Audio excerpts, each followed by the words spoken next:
নমস্কার বন্ধুরা, Ayush think for bird চ্যানেলে তোমাদের সবাইকে স্বাগত। তো আজকের আবার একটা নতুন ভিডিও নিয়ে তোমাদের সামনে চলে এলাম।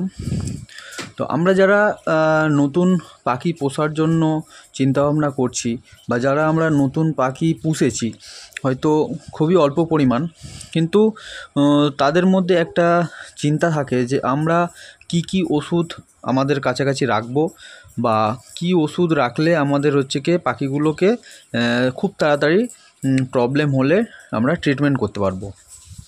তো সেই নিয়ে আজকের আমার ভিডিও। তো চলো বন্ধুরা, তোমাদের সঙ্গে আমি পুরোপুরিভাবে ডিসকাস করি। আমার এই ভিডিওগুলো যদি তোমাদের ভালো লাগে অবশ্যই আমার চ্যানেলে কিন্তু সাবস্ক্রাইব করো।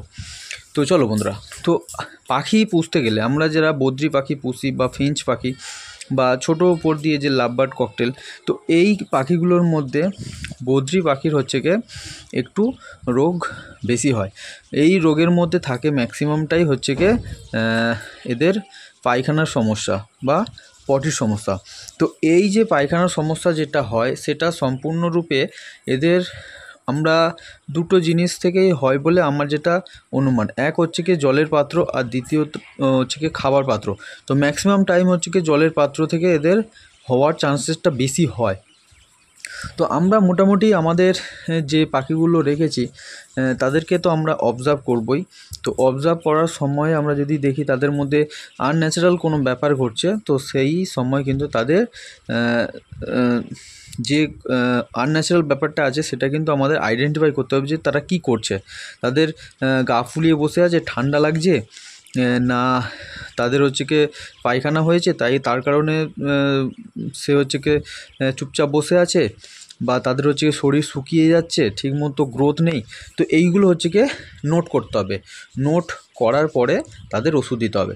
তো তোমরা হাতের কাছে কিছু 4-5টা ওষুধ যদি তোমরা রেখে দাও তাহলে কিন্তু তোমরা মোটামুটি ফার্স্ট এড বা প্রথম ট্রিটমেন্ট তোমরা কিন্তু করতে পারবে। আর আশা করি এই যে ওষুধগুলো রাখবে, এই ওষুধগুলো রাখলে কিন্তু ম্যাক্সিমাম প্রবলেম কিন্তু সলভ হয়ে যাবে আর বড় কোনো সমস্যা হবে না। আর যদি কোনো বড় সমস্যা হয় তাহলে তার তো আলাদা সলিউশন আছে।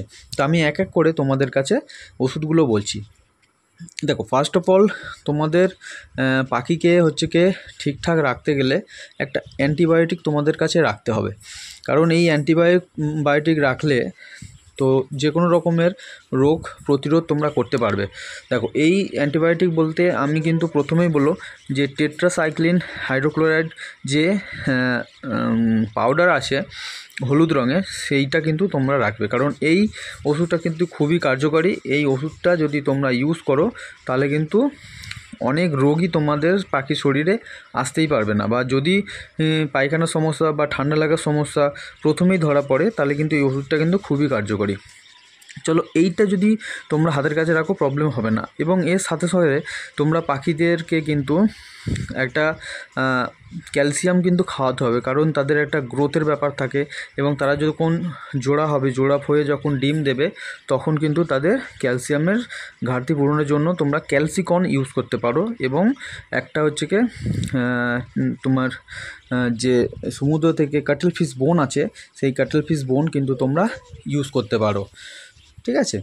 আর ভিটামিন অবশ্যই খাওয়াতে হবে, কারণ ভিটামিন খুবই গুরুত্বপূর্ণ শরীরের ক্ষেত্রে। তো এক্ষেত্রে তোমরা একটা মাল্টিভিটামিন রাখতে পারো। তো মাল্টিভিটামিনের ক্ষেত্রে আমি বলবো A to Z বলে একটা মাল্টিভিটামিন আছে, সেই মাল্টিভিটামিনটা তোমরা ইউজ করতে পারো। এটা খুবই ভালো, খুবই কাজ দেয়। আর হাতের কাছে যদি ডাইনোসল বলে একটা মেডিসিন পাওয়া যায় ভিটামিন, এটা যদি থাকে এটা রেখে দিও। এটা খুবই গুরুত্বপূর্ণ, এটা খুবই কাজ দেয়। হয়তো খুবই কম দাম, কিন্তু আমি প্র্যাকটিক্যাল ইউজ করে দেখেছি, খুবই কাজ দেয়। আর লিভারকে স্ট্রং রাখার জন্য তো লিভ 52 ভেটেরিনারি ওষুধ যেটা আছে লিকুইড, এটা কিন্তু তোমরা কাছে রাখবে। ঠিক আছে, লিভ 52 ভেটেরিনারি। তো ঠিক আছে, এইটা হয়ে গেল। আর সবথেকে লাস্ট যেটা, যে পাখিটা যে খাবার খাচ্ছে, আমরা খাবার দিচ্ছি, তাতে কিন্তু তাদের শরীরে কৃমি তৈরি হয়। তো সেই কৃমিটাকে শেষ করার জন্য কিন্তু আমাদের একটা কৃমির ওষুধ রাখতে হবে। তা আমি তোমাদেরকে বলবো পাইপার ভেট নামে একটা ওষুধ আছে, সেই পাইপার ভেট কৃমির জন্য খুবই কার্যকরী, সেটা তোমরা হাতের কাছে রাখবে। তো এই কৃমির ওষুধ কিন্তু তোমরা প্রতি সপ্তাহে বা 15 দিন ছাড়া দেওয়ার দরকার নেই। এটা তোমরা 3 মাস ছাড়া একবার বা 2 মাস ছাড়া একবার যদি দিতে পারো তাহলেই হবে, ঠিক আছে? তো বন্ধুরা, এই ওষুধগুলো যদি তোমরা তোমাদের হাতের কাছে রাখো তাহলে কিন্তু তোমরা তোমাদের পাখিকে কিন্তু ভালো রাখতে পারবে, অনেক সমস্যার হাত থেকে কিন্তু বাঁচাতে পারবে। ঠিক আছে বন্ধুরা, তো চলো নেক্সট ভিডিওতে আবার তোমাদের সঙ্গে দেখা হচ্ছে। ওকে, থ্যাংক ইউ।